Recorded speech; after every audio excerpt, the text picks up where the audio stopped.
ओम शांति। आज की अव्यक्त मुरली का सार, विश्व की आत्माओं को दुखों से छुड़ाने के लिए मनसा सेवा को बढ़ाओ, संपन्न और संपूर्ण बनो। सुनते हैं मुख्य पॉइंट्स। पहली पॉइंट, आज सर्व खजानों के मालिक बाप दादा अपने चारों ओर के सर्व खजाने संपन्न बच्चों को देख रहे हैं। बाप दादा ने हर एक बच्चे को सर्व खजानों का मालिक बनाया है। एक ही देने वाला और सर्व को एक जैसे सर्व खजाने दिए हैं। बेहद का खजाना है, इसलिए हर एक बच्चा अखुट खजानों का मालिक है। बाप दादा ने सर्व बच्चों को एक जितना एक जैसा दिया है, लेकिन धारण करने वालों में कोई सर्व खजाने धारण करने वाले हैं और कोई यथाशक्ति धारण करने वाले हैं। कोई नंबर 1 है और कोई नंबर वार है। दूसरी पॉइंट, जिन्होंने जितना भी धारण किया है उन्हों के चेहरे से, नैनों से खजानों का नशा स्पष्ट दिखाई देता है। जैसे स्थूल खजाना प्राप्त करने वाली आत्मा के चलन से, चेहरे से मालूम पड़ जाता है, तो यह अविनाशी खजानों का नशा, खुशी स्पष्ट दिखाई देती है। संपन्नता का फकुर बेफिक्र बादशाह बना देता है। जहाँ ईश्वरीय फकुर है वहाँ फिक्र हो नहीं सकता। बेफिक्र बादशाह बेगमपुर के बादशाह बन जाते हैं। तो आप सभी ईश्वरीय संपन्नता के खजाने वाले बेफिक्र बादशाह होना।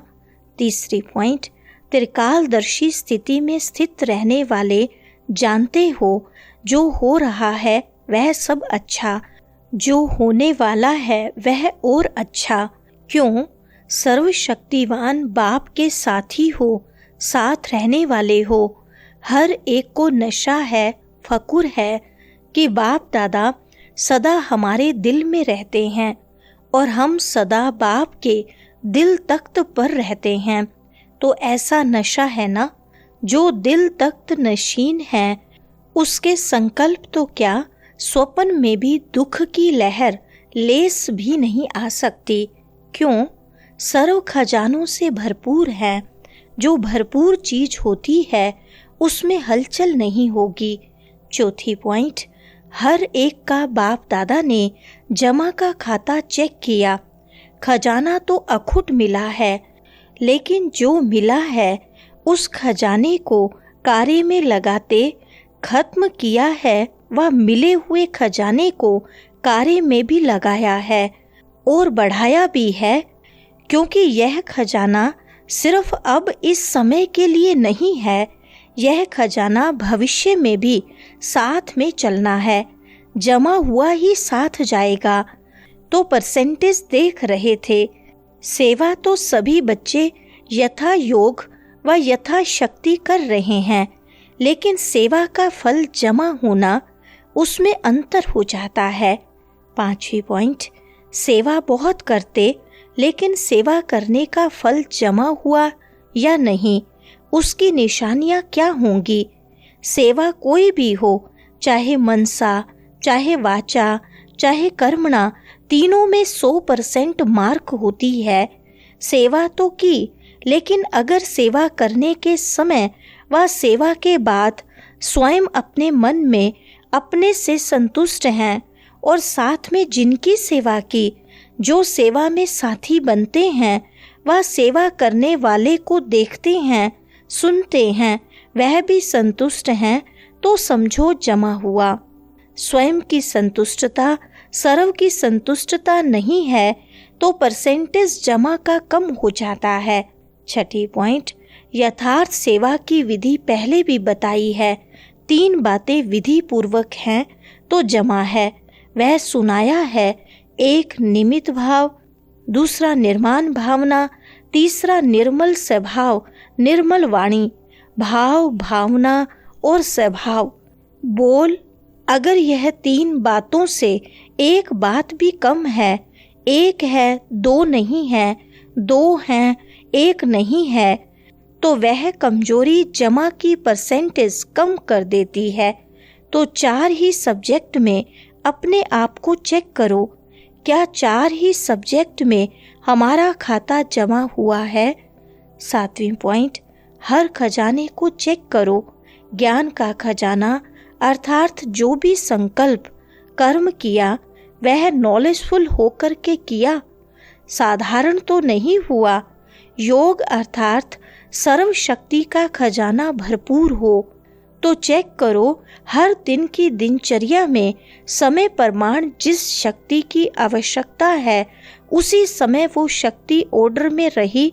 मास्टर सर्वशक्तिवान का अर्थ ही है मालिक।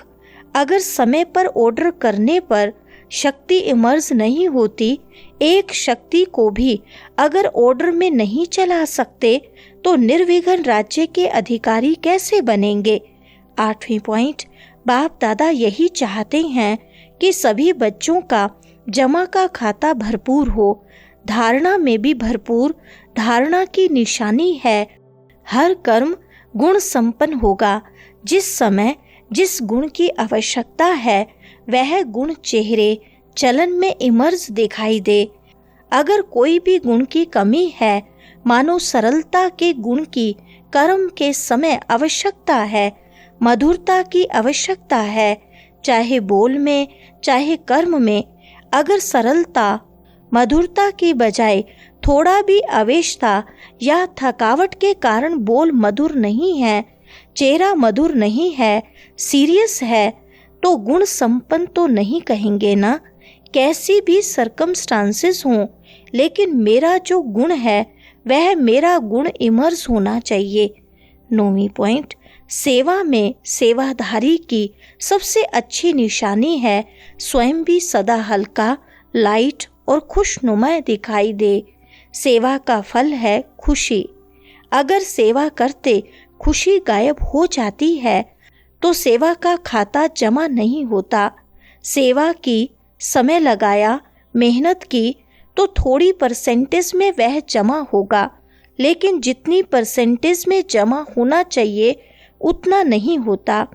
ऐसे ही जिसके भी संबंध संपर्क में आए उनके मन से आपके प्रति दुआएं निकले, बहुत अच्छा, बाहर से नहीं दिल से निकले। दिल से दुआएं निकलें और दुआएं अगर प्राप्त हैं तो दुआएं मिलना यह बहुत सहज पुरुषार्थ का साधन है। 10वां पॉइंट, भाषण नहीं करो, चलो मनसा सेवा भी इतनी पावरफुल नहीं है। कोई नए नए प्लान नहीं बनाने आते हैं, कोई हर्जा नहीं। सबसे सहज पुरुषार्थ का साधन है दुआएं लो, दुआएं दो। कई बच्चे समय अनुसार, सरकमस्टांस अनुसार कहते हैं कि अगर कोई खराब काम करता है तो उसको दुआएं कैसे दें, उस पर तो क्रोध आता है। लेकिन उसने खराब काम किया, वह खराब है, आपने ठीक समझा कि यह खराब है, लेकिन एक होता है समझना, दूसरा होता है उनके खराब काम, खराब बातों को अपने दिल में समाना। समझना और समाना फर्क है। यह तो है ही ऐसा, यह समा लिया, ऐसे समझ करके व्यवहार में आना, यह समझदारी नहीं है। 11वां पॉइंट, कई बच्चों को तो देखा, कई बच्चे तो मोजी राम हैं, मौज में चल रहे हैं। जो हुआ सो अच्छा, अभी तो मौज मना लो। सतयुग में कौन देखता, कौन जानता। दूसरों को भी कहते, अरे क्या करना है, मौज करो, कर लो मौज। बाप भी कहते कर लो। अगर थोड़े में राजी रहने वाले हो तो थोड़े में राजी हो जाओ। विनाशी साधनों की मौज अल्पकाल की होती है। कोई हीरों की खान पर जाए और 2 हीरे लेकर खुश हो जाए, उसको क्या कहेंगे? तो ऐसे तो नहीं बनना। अविनाशी प्राप्तियों के झूले की मौज में झूलो। ड्रामा में देखो, माया का पार्ट भी विचित्र है। इसी समय ऐसे ऐसे साधन निकले हैं जो पहले थे ही नहीं, लेकिन बिना साधन के भी जिन्होंने साधना की, सेवा की, वह भी तो एग्जाम्पल सामने है ना।